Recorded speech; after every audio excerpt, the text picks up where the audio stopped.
Hey guys, tonight we begin with a story from a time when royal families in Europe thought rules were more like suggestions and common sense was optional. So dim, the lights get comfortable and let yourself drift while we float into the strange and slightly tragic world of Portugal in the 17th century. Here lived King Afonso VI, a man whose life was as complicated as the lace on a royal gown and whose decisions made his kingdom shake its head in mild disbelief. He was born in 1643, the eldest son of King João IV and his Queen Luisa de Guzman. And from the very beginning, it was clear that Afonso was destined to have a complicated life. His childhood was typical for royalty in some ways: lavish parties, tutors galore, and a constant stream of courtiers trying to impress him, but there was a darker side to this pampered existence. Afonso suffered from both physical and mental challenges. He was reportedly frail and prone to sudden fits of anger and frustration, and his father and mother did their best to keep him surrounded by advisors and nurses who could make sure he did not harm himself or others too much. The young prince grew up aware that he was heir to the throne, but not entirely equipped to handle the immense responsibilities that came with it. Yet, like many royals before and after him, he had the confidence that blood alone granted authority, and he was ready to assert himself whenever the opportunity arose. Of course, he was expected to marry a suitable princess and continue the dynastic line, but with Afonso, things took an unusual turn. When he came of age, he developed the fascination for his own sister, Maria Francisca of Savoy. Now, in most ordinary circumstances, people would regard that as a boundary best left untested, but in the high drama of European courts, it became a plan. Afonso arranged to marry her, a union that historians today regard as bizarre and morally questionable, but back then dynastic. Marriage often ignored common sense and embraced convenience and power. Maria Francisca was initially hesitant, like anyone would be, but royal duty pressed her into accepting the engagement. And soon after the marriage, she found herself in an environment that was less a home and more a gilded prison. Afonso's temperament, combined with his fragile mental state, made him unpredictable, and the new queen soon discovered that pleasing the king was more complicated than learning court etiquette. His advisors whispered warnings of instability, but Afonso waved them away with the confidence only a king could muster. And then the pregnancy came, an event that should have brought joy to a royal household, instead brought anxiety and a quiet dread. Maria Francisca carried the child in secret, at first hoping to manage her situation with discretion, but news eventually reached the court, and Afonso's reaction was immediate. Anger, suspicion, and a sense of betrayal wrapped around his mind, and instead of finding a compromise, he resorted to a solution that was both cruel and surprisingly effective for ensuring his control. He ordered that Maria Francisca be confined in a convent, effectively bricking her inside the walls with limited contact with the outside world.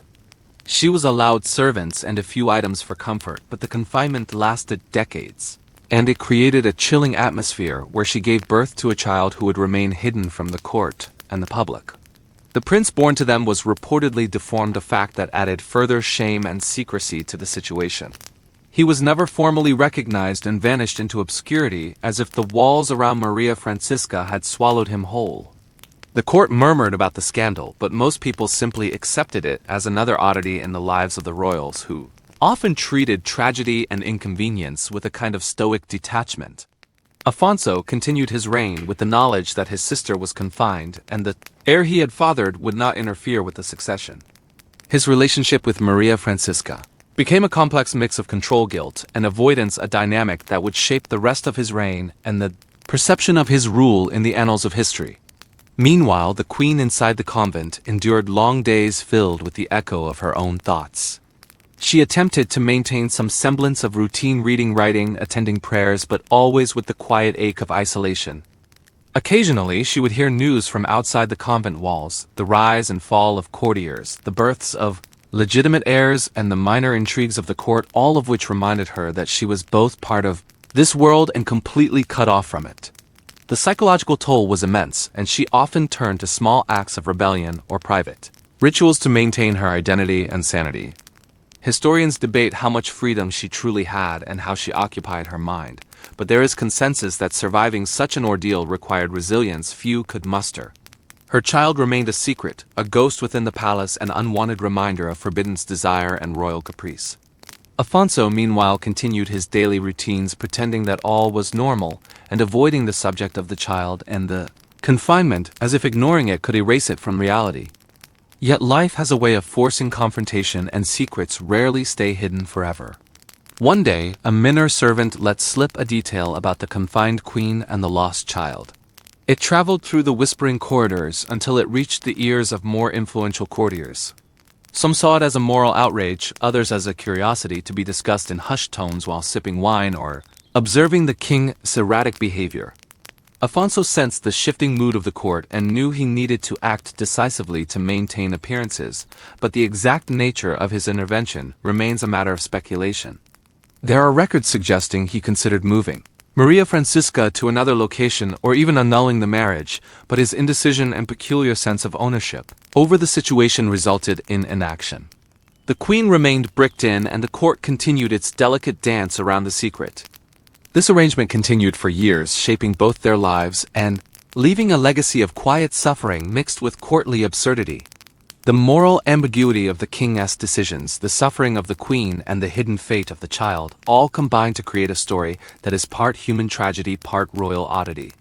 In a world where power often trumped compassion, Alfonso's reign became remembered for moments like this, where the line between authority and cruelty blurred subtly yet persistently.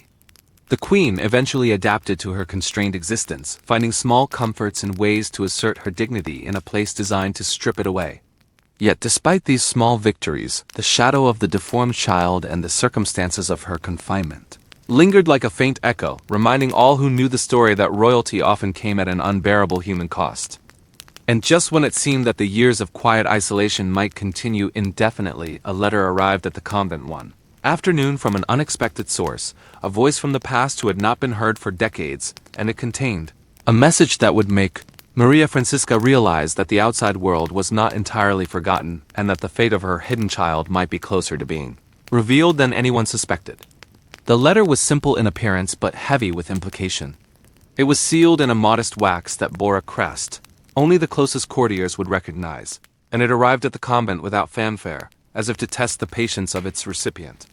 Maria Francisca stared at it for several minutes, feeling a mixture of curiosity, dread, and an almost imperceptible excitement.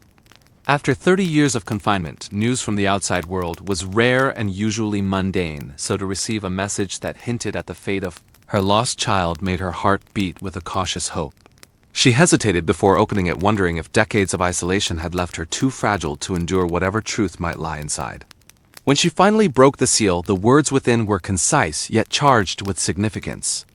A former servant who had survived the decades and moved quietly through the city wrote that the child was alive, though much changed, and that there were whispers in the court about a figure who might match the strange descriptions circulating about the deformed prince. The servant urged discretion, suggesting that Maria Francisca might take action or at least prepare herself, because the knowledge of the child as survival could shift the delicate balance that had kept her confined and her dignity partially intact. The queen felt a strange stirring that she had not experienced in many years. Her life had been one of routine and carefully maintained survival strategies, yet this small note from a hidden messenger brought the past rushing in with all its unresolved tensions. She began to plan in her mind how she might respond, how she might reach someone trustworthy who could verify the claims and perhaps secure some measure of justice or closure for the years of forced isolation and secrecy. The idea of the deformed child still alive created a mix of emotions: sorrow, fear, guilt, and the faintest glimmer of maternal attachment that had been suppressed by circumstance and necessity. As she read the letter again and again, she realized that the court had moved on in many ways, but certain individuals still remembered old scandals and would act in predictable ways if given the opportunity. Her challenge was to navigate the dangerous currents of royal politics without revealing too much of her own weakened position and without provoking Alfonso into yet another act of impulsive control. Meanwhile, Alfonso remained largely oblivious to the renewed stirrings of the past. He spent his days in predictable routines, attending audiences, presiding over minor disputes, and engaging in ceremonial duties that masked the increasing fragility of his own authority. His advisors often whispered about his indecision and erratic behavior, but Alfonso preferred to interpret their concern as loyalty and remained confident that the old secrets were buried deep enough to remain forgotten. Yet the arrival of the letter at the convent introduced a potential crack in the facade he had carefully maintained.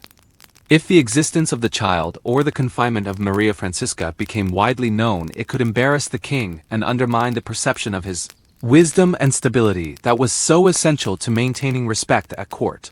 He had long believed that isolation was a form of protection for the queen and for the dynasty, but now the illusion of control was threatened by a single piece of paper and the memory of decades past.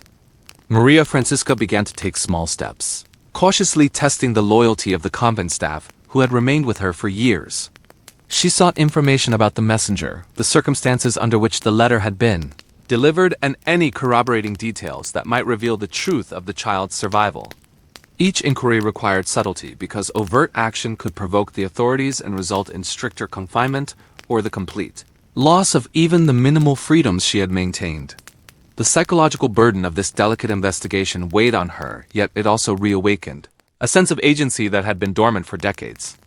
She realized that surviving 30 years of isolation had endowed her with resilience, patience, and a capacity for careful observation that few at court could match, and she quietly resolved to use these skills to uncover the hidden truth.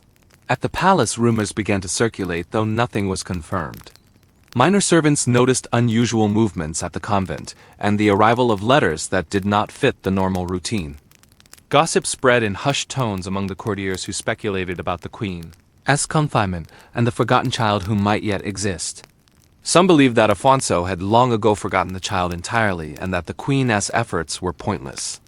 Others whispered that the king was likely aware and that any attempt to act on new information could provoke dangerous consequences. This fragile tension between potential revelation and enforced ignorance created a slow, simmering atmosphere in the court, a quiet anticipation that something might change yet. Nothing had yet occurred to disrupt the carefully maintained equilibrium of secrecy. Maria Francisca continued to correspond with the messenger using coded notes hidden within prayer books and daily items sent to her by loyal attendants. Each exchange provided incremental information that painted a picture of the child's life and of the court's awareness or lack thereof. The description suggested a young man who had grown physically deformed but mentally astute, cautious, and aware of the fragility of his position. The queen felt both sorrow and pride as she imagined the child navigating the complexities of court intrigue and personal limitation in a way she could scarcely have anticipated when she first gave birth in secret decades ago. Each letter deepened the emotional resonance of her decades-long isolation and reminded her of the cost of royal absurdity and Afonso's authoritarian tendencies.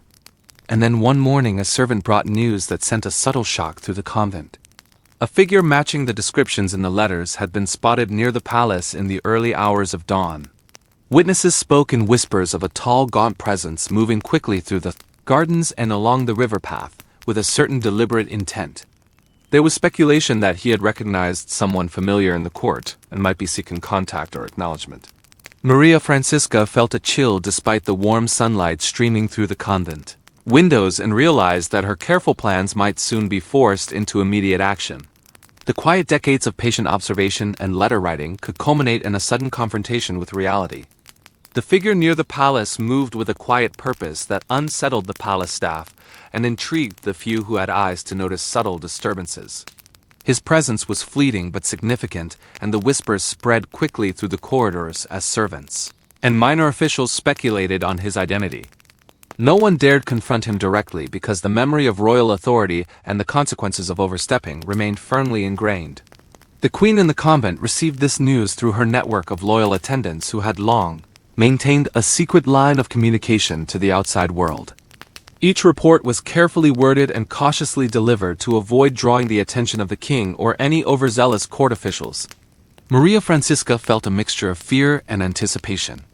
The child she had hidden from the world for decades might finally be within reach, or at least a shadow of what had been lost.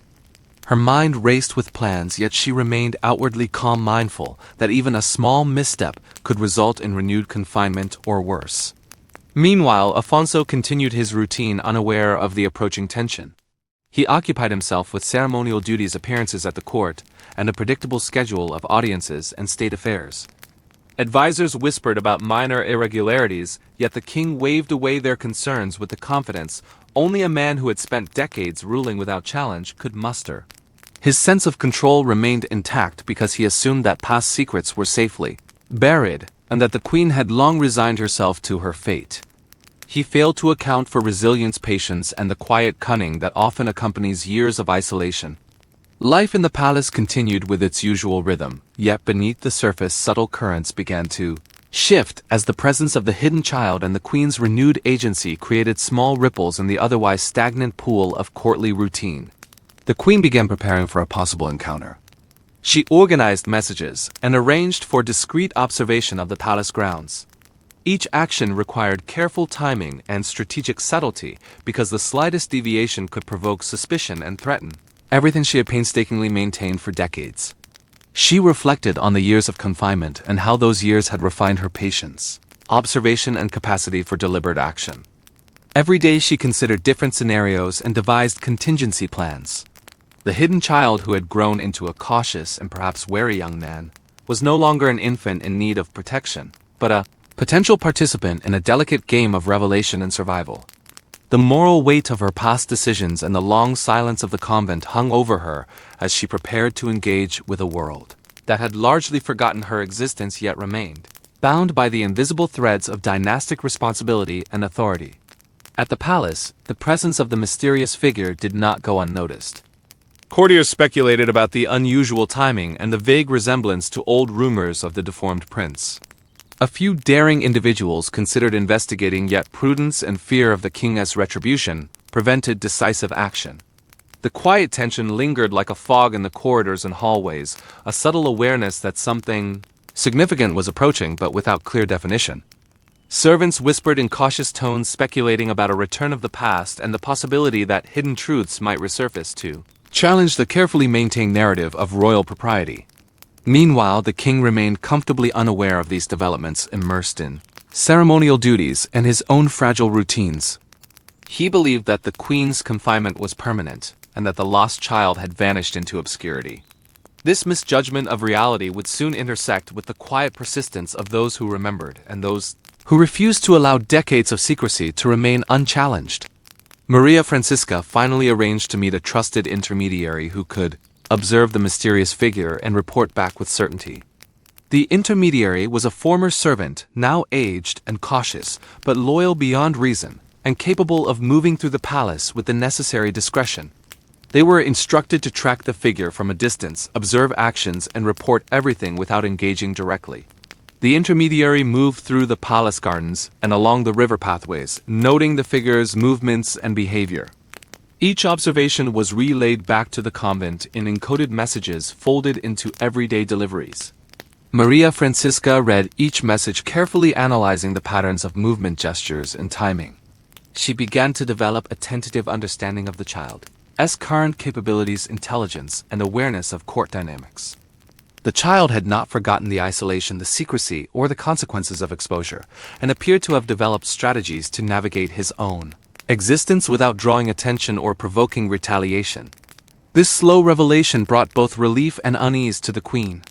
She understood that the child had survived despite deformity, neglect, and social exclusion, yet she also realized that the child had been shaped by decades of concealment, and that engagement with the world would require careful planning. The intermediary continued to observe daily, noting interactions with minor staff movements through shadows and gestures of recognition or avoidance. Each small detail provided the queen with insight into the character, resilience, and current situation of her lost child. The correspondence between the queen and intermediary became a slow unfolding of the child's world, a blend of speculation, observation, and cautious hope.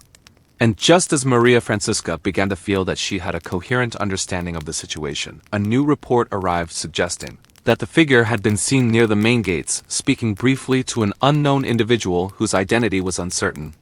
This was the first indication that the hidden child might be attempting to establish contact or gain information about the queen or the court. The queen's heart quickened and her mind raced through possible outcomes.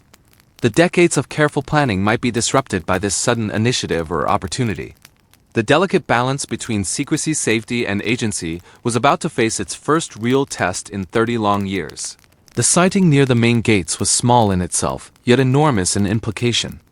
The hidden child, who had grown up in secret for decades, had now made a deliberate move that suggested awareness, courage, and perhaps even a desire to reclaim some portion of his identity. Maria Francisca felt the familiar stirrings of anxiety and anticipation as she contemplated what action to take. The convent had been her sanctuary and prison for 30 years, yet the arrival of this news made it suddenly seem both inadequate and central to the unfolding events. She resolved to prepare herself mentally and emotionally for the possible consequences.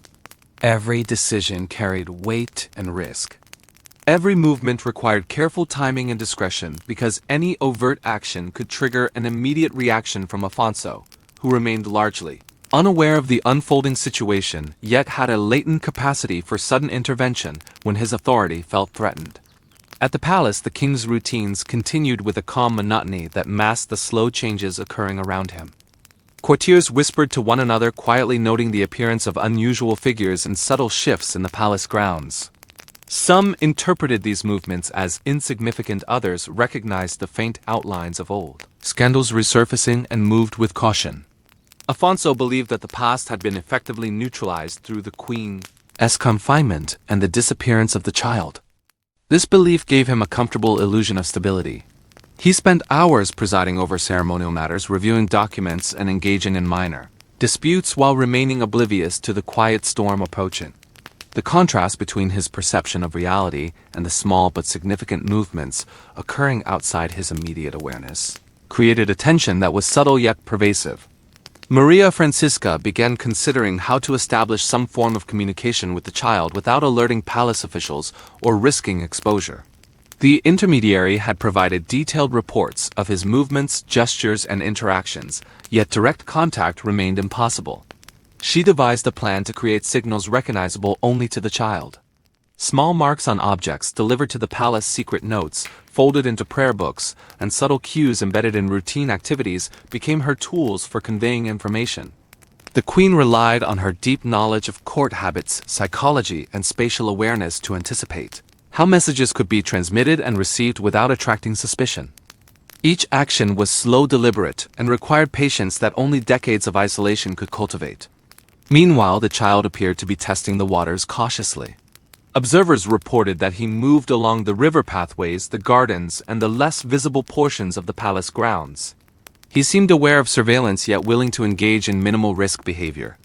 His gestures indicated both intelligence and an acute awareness of the delicate balance between exposure and concealment. Those who glimpsed him spoke in whispers, noting that he was gaunt and physically deformed yet moved with purpose and intent. The mystery surrounding his actions heightened the intrigue and subtly shifted the dynamics of the court. Courtiers and minor officials who had grown accustomed to the unchanging routines of the king's rule began to speculate with cautious interest about the nature of this presence and the potential implications for authority and succession. Maria Francisca spent long hours in the convent reflecting on the meaning of these observations. She understood that the child had survived despite the deformity, neglect, and secrecy, and now faced a complex social environment that demanded careful navigation. She recognized that her own decades of confinement had prepared her to anticipate challenges to authority and respond with subtlety and strategic thinking. The psychological interplay between mother and child, though distant, was nuanced. Each letter, each signal, each observation became part of an ongoing mental map that Maria Francisca used to plan potential engagement or guidance. The sense of responsibility for the child's well-being was tempered by the awareness that any overt attempt at intervention could provoke disaster. Afonso's continued ignorance of these developments provided a small window of opportunity. His focus on ceremonial duties and minor administrative tasks allowed subtle maneuvers to occur undetected. The queen recognized that timing was crucial. A single misstep could result in a tightening of her confinement or the total erasure of the child's emerging agency. She therefore relied on slow incremental observation and carefully coded communication. Each day brought a mixture of hope, anxiety, and the quiet tension that accompanies long-delayed possibility. The palace itself became a theater for subtle movements, strategic observation, and cautious risk-taking as mother and child engaged indirectly in a decades-delayed interaction. Then one morning a message arrived that changed everything. The intermediary reported that the child had been observed speaking briefly with a minor noble whose identity suggested influence and access. The interaction appeared intentional, purposeful, and laden with the possibility of information exchange. Maria Francisca felt a surge of emotion and apprehension. The careful patterns of decades might now be disrupted or accelerated by this unplanned initiative. The implications were vast. The child might be seeking recognition, support, or information about the queen and her circumstances. The delicate balance of secrecy, safety, and agency was poised to face its first unpredictable test in 30 years, and Maria Francisca realized that the slow unfolding of decades could suddenly accelerate into immediate consequence. The brief meeting with the minor noble was difficult to interpret, yet rich with possibility. Observers noted that the child had maintained a deliberate composure and an unusual awareness of how to move and speak without drawing attention. There were gestures subtle and deliberate that suggested recognition of shared knowledge or understanding. Maria Francisca read the reports with a mix of fascination, dread, and cautious hope. Her decades of confinement had taught her that any interaction with the outside world required extreme care and patience, yet now the child appeared willing to test the boundaries in small calculated steps. She considered what message could be sent next, how communication could be maintained without arousing suspicion or triggering the king's attention. Each thought required careful sequencing because the slightest miscalculation could undo years of strategic patience. The minor noble who had interacted with the child was known for discretion and cautious action. He reported nothing overtly alarming, but his demeanor suggested that he had recognized the significance of the presence and could serve as an intermediary if approached correctly. Maria Francisca considered using him to facilitate slow, indirect communication. Each plan was weighed against decades of potential exposure and risk. She reflected on the years of isolation and realized that she had developed skills for patient calculation, observation, and subtle influence that few at court could rival. The child's emerging awareness and initiative presented an opportunity to begin a series of controlled exchanges that could ultimately reveal truths long hidden while preserving safety and discretion. Alfonso remained unaware of these subtle developments. He continued with his ceremonial duties, audiences, and the occasional minor conflict resolution. Advisors whispered of unusual movements and the occasional report of someone seen near the palace, yet the king waved aside these observations, assuming that time had buried past secrets and that all remained safely contained. This ignorance created an opening. Maria Francisca recognized that the child's cautious initiative combined with the loyal minor noble's discretion could allow incremental engagement without provoking the king's latent authoritarian instincts. She considered signals, coded messages, and indirect references embedded in routine interactions. Each step had to be slow, deliberate, and carefully monitored. The queen also considered the psychological dimension. Decades of isolation had shaped both her and her child. She understood that engagement required sensitivity, recognition of trauma, and allowance for independent initiative. The child had grown cautious, aware of danger, and capable of subtle manipulation to protect himself. Maria Francisca planned to respect these boundaries while gradually guiding the child toward understanding his origins, circumstances, and the complex dynamics of the royal court. The process required patience, subtle observation, and reliance on a network of loyal attendants and intermediaries who could relay messages, observe behavior, and ensure secrecy. Observers in the palace began to notice unusual patterns. The child appeared at unexpected times in places that seemed peripheral, yet symbolically significant. Courtiers whispered about the presence of a tall, gaunt figure whose movements suggested awareness and purpose. Some assumed it was a ghost or a wandering scholar. Few recognized the resemblance to the long-hidden prince, and fewer still dared to comment. Alfonso remained comfortably oblivious, engaged in his own routines, and assuming that past events had faded into irrelevance. This combination of careful observation, stealth, and oblivious authority created an environment in which incremental progress could occur without immediate detection. Maria Francisca relied on small signals to test the child's awareness. Marks on objects, notes hidden in routine deliveries, and subtle references in coded messages allowed the child to confirm recognition while maintaining discretion. Each successful transmission increased confidence and allowed the queen to consider more complex communications. She reflected on how the past decades had honed her skills for patient observation, strategic planning, and subtle influence. The child had inherited awareness, caution, and intelligence that would serve both of them in the gradual unfolding of long-delayed interaction. The minor noble became more active. He facilitated brief, safe observations of the child and relayed questions or responses to the convent. Each interaction was brief, indirect, and carefully monitored to avoid detection by palace staff. The child's understanding of risk had improved. He appeared to anticipate surveillance and moved in ways that minimized exposure while maximizing opportunity for information gathering. Maria Francisca studied these patterns with interest and cautious approval. She realized that her secret offspring was not merely surviving but demonstrating strategic thought and cautious initiative.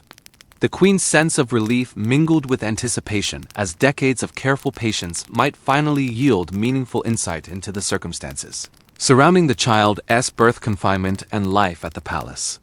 Then a report arrived that made Maria Francisca pause. The child had been observed lingering near a specific section of the palace where documents and records were stored. The behavior suggested curiosity, recognition of significance, or a desire to seek information about lineage inheritance or the conditions of his existence. This was the first indication that the child might attempt a more active role in uncovering long-hidden truths. Maria Francisca understood the risks immediately. Any unauthorized access to sensitive information could provoke immediate intervention from palace authorities, or draw the attention of Alfonso. Yet it also represented an opportunity to gain understanding of decades of secrecy and to potentially begin reclaiming agency for both mother and child. The stage was set for a slow, carefully managed escalation that might finally alter the long stasis of their lives. The child's curiosity about the documents suggested a mind both cautious and deliberate. He moved among the shadows of the palace records with care, observing guards' patterns of activity and noting times when surveillance was minimal. The minor noble reported these movements back to Maria Francisca with careful detail, emphasizing the child's restraint and intelligence. The queen felt a mixture of pride and apprehension. She understood that any engagement with sensitive material carried risk, yet the child's strategic awareness indicated that he could navigate this situation without provoking immediate consequences. The decades of confinement had endowed Maria Francisca with patience and observational skill that she now applied to guiding the child remotely through coded signals, subtle cues, and carefully arranged routines. The palace continued its slow rhythm of ceremonial duties, audiences, and minor disputes. Courtiers whispered among themselves, noting unusual movements and fleeting shadows in areas normally undisturbed. They speculated about ghosts wandering the halls, the re-emergence of old rumors, or a forgotten figure asserting presence. Alfonso remained immersed in his duties, confident that the past had long been settled, and that the queen and her hidden child were safely contained. This confidence masked the growing subtle tension around him, a tension that Maria Francisca and her allies were carefully nurturing to allow incremental progress without provoking royal intervention. The balance was delicate. Small miscalculations could result in renewed confinement, the loss of secrecy, or the erasure of the child as emerging agency. Maria Francisca began sending more sophisticated signals to test the child's understanding of context, timing, and discretion. Each message was embedded in innocuous objects, deliveries, and prayer books. The child interpreted each with precision, demonstrating comprehension and deliberate restraint. This indirect dialogue allowed both mother and child to maintain safety while building a cautious foundation of communication. The queen reflected on the decades of isolation and realized that survival had not only been about endurance but about cultivating subtlety, patience, and the ability to influence events indirectly. Now these skills could be applied to a slow unfolding of information and the reclamation of agency that had been denied for generations. The child continued to observe patterns in the palace. He noted the movement of guards, the habits of servants, and the routines of courtiers. Each observation was assessed for risk and opportunity. The minor noble facilitated subtle signals confirming recognition and understanding. Maria Francisca monitored each report, carefully assessing psychological state, strategy, and readiness. She understood that the child's awareness of the risks involved required her to be patient and precise. Each step forward had to be measured to avoid provoking suspicion while allowing the child to develop confidence and independence in navigating the world that had long excluded him. At the palace, subtle anomalies continued to accumulate. Objects appeared displaced slightly, servants reported unusual impressions of movement, and distant courtiers whispered rumors of a tall, gaunt figure whose presence was never fully explained. Alfonso remained unaware, focused on ceremonial matters and convinced that past disruptions had been contained. This oblivion provided the mother and child a small window to advance slowly. The child's emerging initiative, combined with the queen's remote guidance, created a dynamic of patient engagement. careful observation, and incremental progress that might ultimately bridge the decades of enforced separation. Maria Francisca carefully considered the next stage of engagement. She assessed the child's psychological state, his understanding of the court, and his awareness of potential risk. The intermediary relayed observations indicating readiness for slightly more direct interaction while maintaining discretion. The Queen began arranging messages that suggested indirect guidance, subtle advice, and encouragement without revealing her presence. Each signal required precise timing and careful placement to ensure comprehension while maintaining secrecy. The slow unfolding of communication became a ritual, a blend of coded interaction, observation, and incremental revelation that shaped both mother and child in profound yet quiet ways. Then, one evening, the intermediary reported an event that altered the equilibrium. The child had been seen lingering near a map of the royal lineage and observing with apparent intent. Observers noted careful gestures of measurement, attention to detail, and deliberate restraint. This was the first indication that he might be attempting to reconstruct knowledge of his own existence. Maria Francisca realized that this step was significant. The child's initiative might accelerate the slow process of reclaiming understanding and agency, yet it also carried increased risk. Afonso's latent authority and unpredictable response remained a constant variable. The decades of careful observation, patience, and subtle influence would now face a moment of challenge as the child moved from cautious observation to purposeful engagement with the hidden truths of his life. The child's focus on the royal lineage map revealed a deliberate attempt to understand his place within the tangled web of ancestry and authority. He traced lines of succession with careful attention, noting names, dates, and connections that had been concealed from him for decades. The minor noble observed silently from a distance, recording every gesture and subtle sign of recognition. Maria Francisca felt a mixture of relief and apprehension as she realized that the child was beginning to piece together the story she had lived with in silence for 30 long years. This step represented both empowerment and risk. Every new understanding carried the potential for discovery and confrontation. The Queen carefully considered how to guide the child without revealing too much too soon. Each letter, each signal, and each coded object became part of a carefully orchestrated process of patient mentorship and cautious empowerment. At the palace, courtiers continued to notice anomalies that seemed insignificant yet hinted at hidden movement and unseen activity. Objects slightly out of place, doors left ajar for moments, and fleeting glimpses of a tall, gaunt figure created subtle tension. Afonso remained absorbed in routine affairs, confident that nothing in the past could challenge his authority. The court continued its slow rhythm of ceremonial activity, dispute resolution, and minor intrigue, entirely unaware of the intricate network of observation, coded messages, and cautious engagement unfolding in parallel. The contrast between the perceived calm of the palace and the quiet strategic activity surrounding the Queen and her child created a tension that was invisible yet pervasive. Maria Francisca began instructing the child indirectly about subtle observation and careful interpretation of behavior.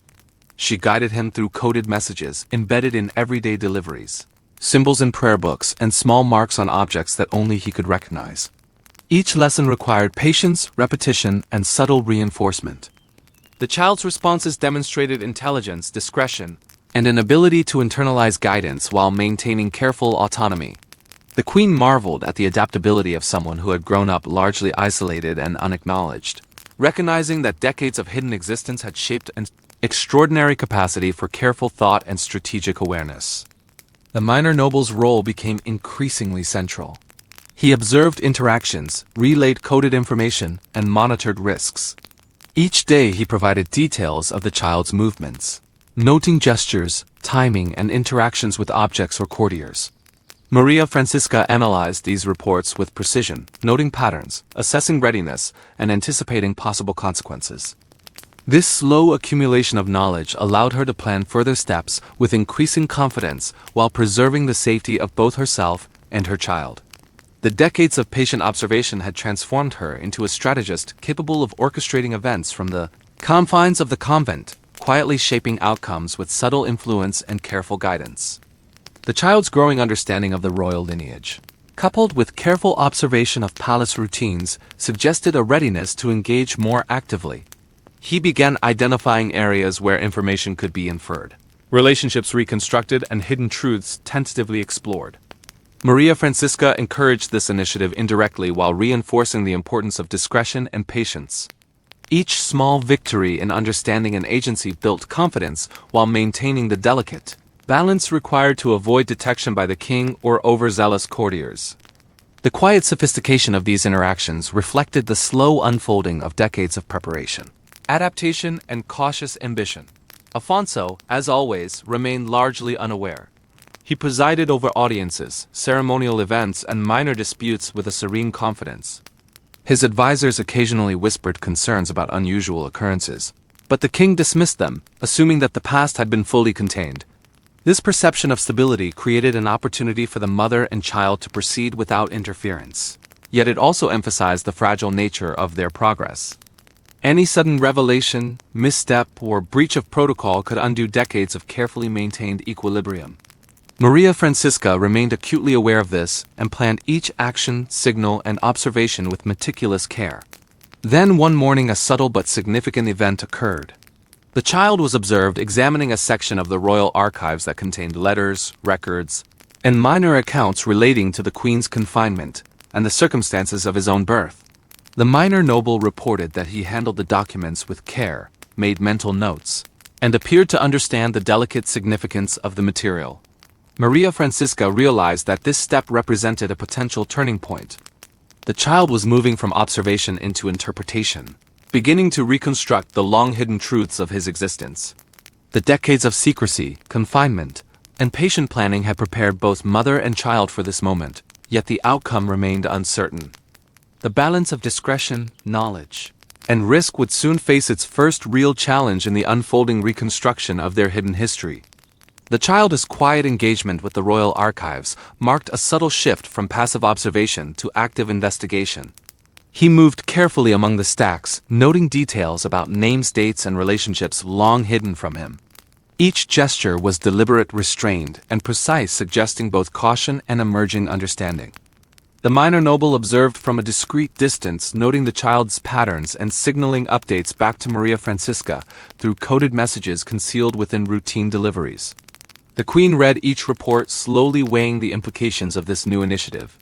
30 years of patient confinement had made her attuned to subtle developments, and she recognized that the child's movements, understanding, and discretion indicated readiness for more deliberate guidance. She considered how to extend this indirect mentorship without triggering suspicion from palace staff or the king. At the palace, courtiers noticed anomalies that were subtle but accumulating.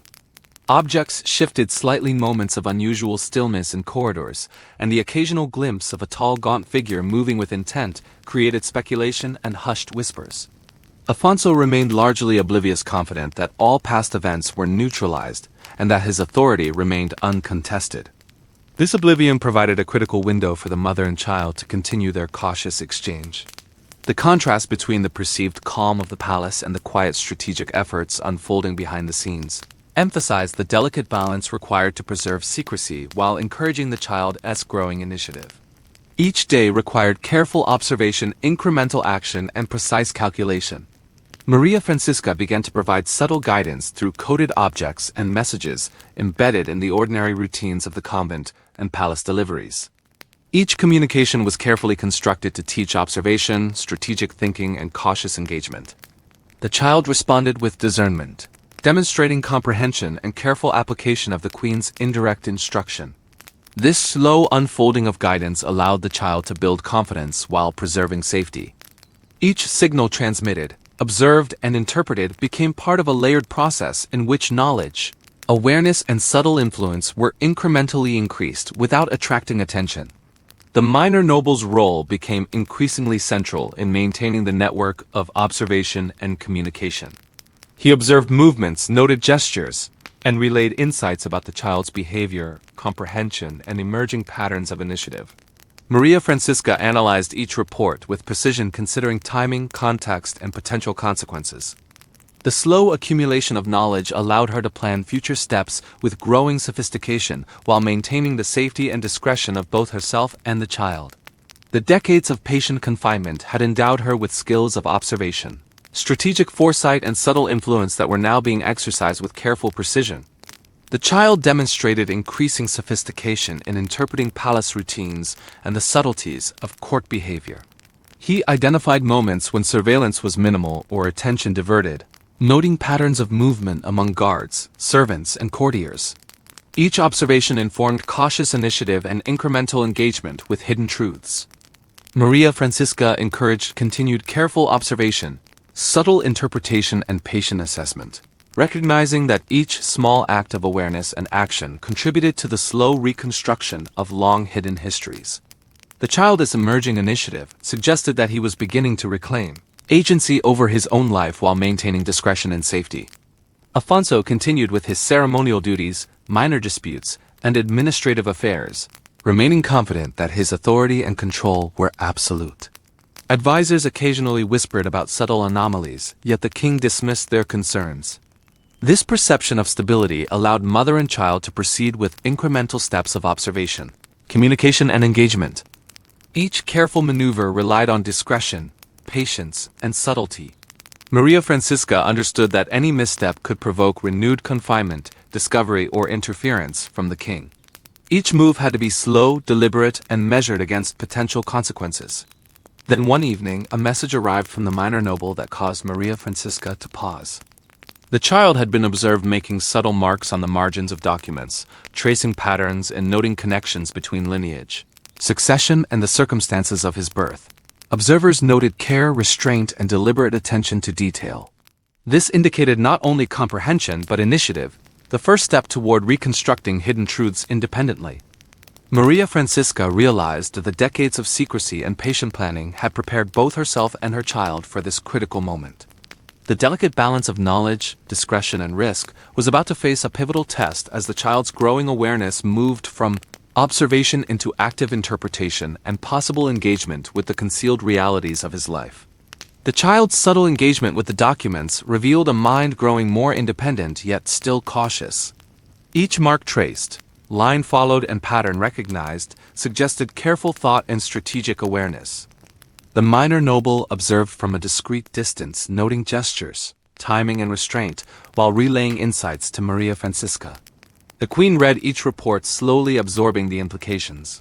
30 years of patient confinement had trained her to notice nuance, anticipate behavior, and assess risk with precision. She realized that the child was beginning to reconstruct knowledge of his own existence with remarkable subtlety and discretion. The slow accumulation of understanding combined with indirect guidance from Maria Francisca created a fragile but growing bridge between decades of secrecy and potential engagement. At the palace, courtiers continued to notice subtle anomalies, yet few could interpret them correctly.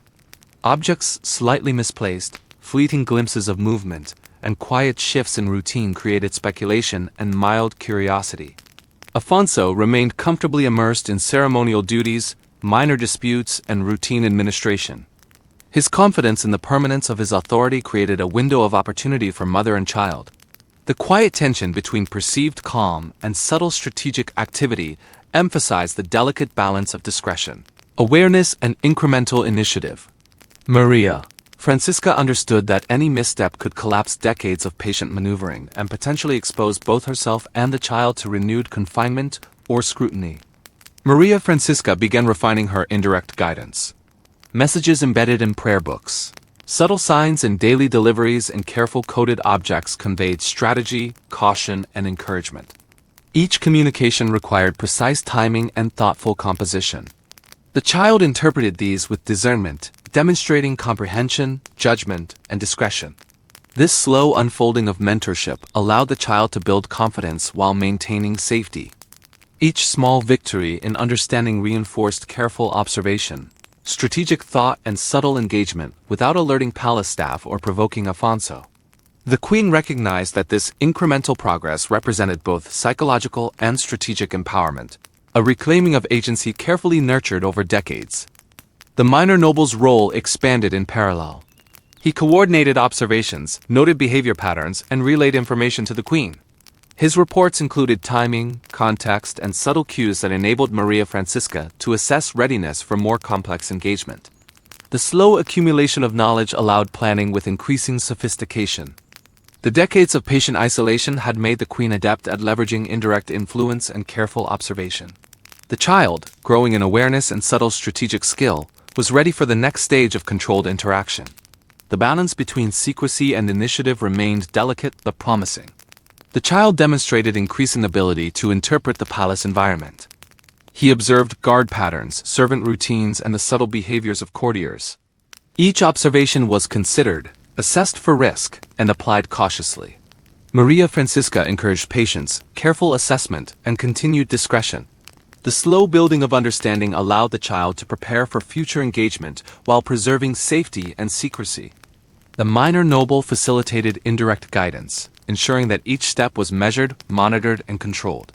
The decades of preparation, patience, and careful strategy were now converging with opportunity. Alfonso, confident in the permanency of his authority and control, remained largely unaware. He presided over audiences, ceremonial duties, and minor administrative tasks, assuming that the past was fully contained.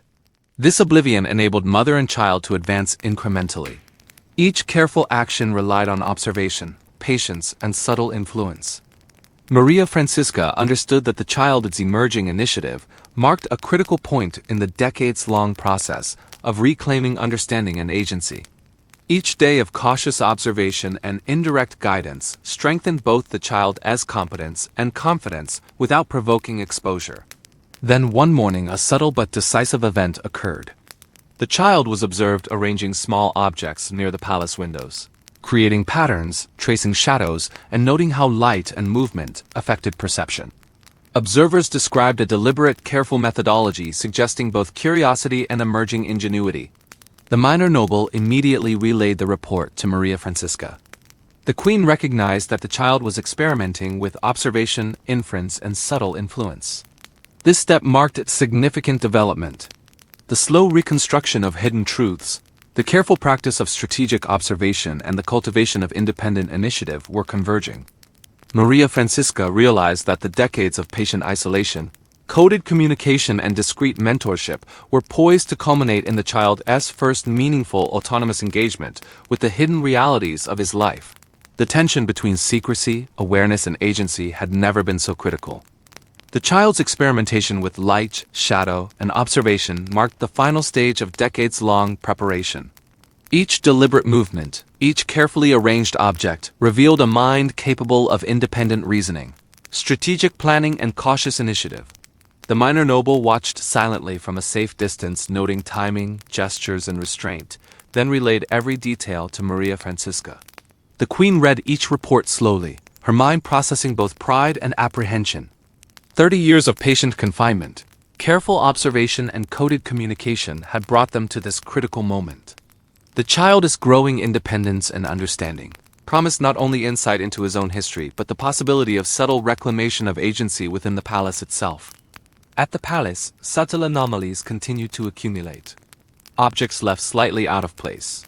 Corridors briefly disturbed, and fleeting impressions of movement created quiet curiosity among courtiers. Alfonso remained absorbed in ceremonial duties and minor disputes, confident that his authority and control were absolute. His continued oblivion created a rare opportunity for mother and child. Each small action taken by the child could unfold without immediate consequence. Maria Francisca recognized that this delicate balance of discretion, observation, and incremental initiative had finally reached its critical point. Any sudden misstep could provoke renewed confinement or discovery, yet the child's careful methodology suggested readiness for the next stage. The queen began to guide the child towards subtle synthesis of knowledge. Through coded signals, hidden marks, and indirect cues, she encouraged him to connect the patterns he had observed with the historical realities of his birth, lineage, and the circumstances of the queen's confinement. Each lesson was delivered with patience, precision, and caution.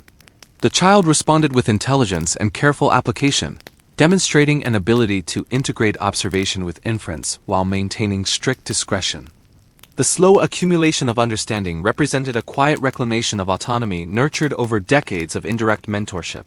The minor noble continued his role as intermediary. He coordinated observation, relayed reports, and facilitated discreet communication.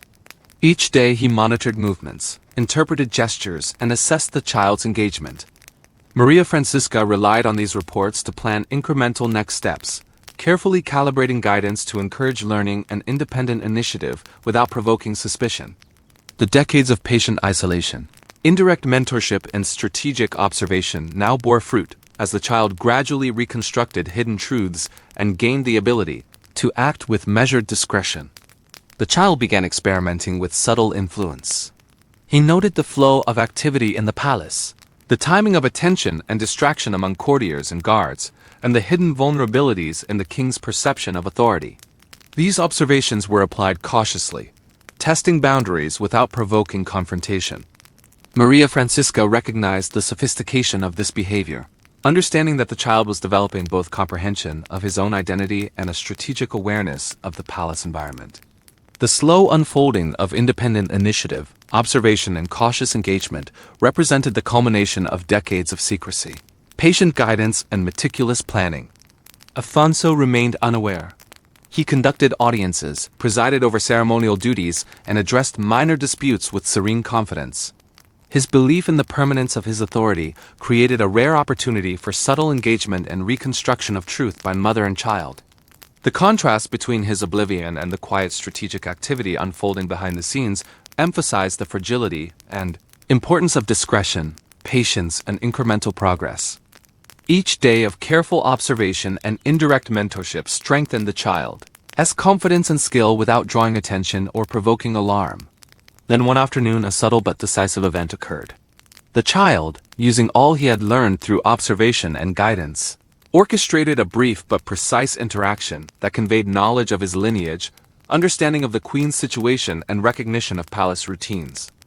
Observers noted careful timing, deliberate gestures, and subtle control over perception. The minor noble immediately reported to Maria Francisca, who recognized that the child had successfully demonstrated comprehension, initiative, and strategic thinking.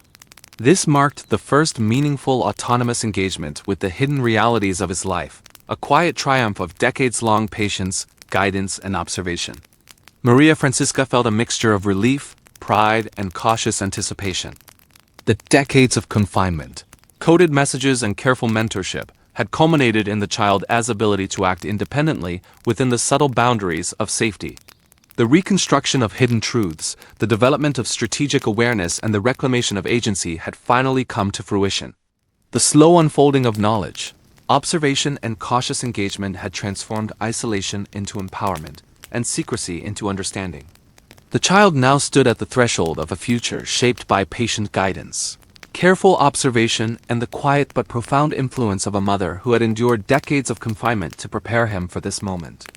And as the shadows lengthened in the palace corridors, Maria Francisca realized that the silent reconstruction of history, the patient nurturing of agency, and the careful orchestration of observation had succeeded in a manner the king could never have anticipated. The hidden truths were no longer entirely concealed. The child's independence had been quietly reclaimed, and the delicate balance of discretion, knowledge, and influence had finally shifted in their favor.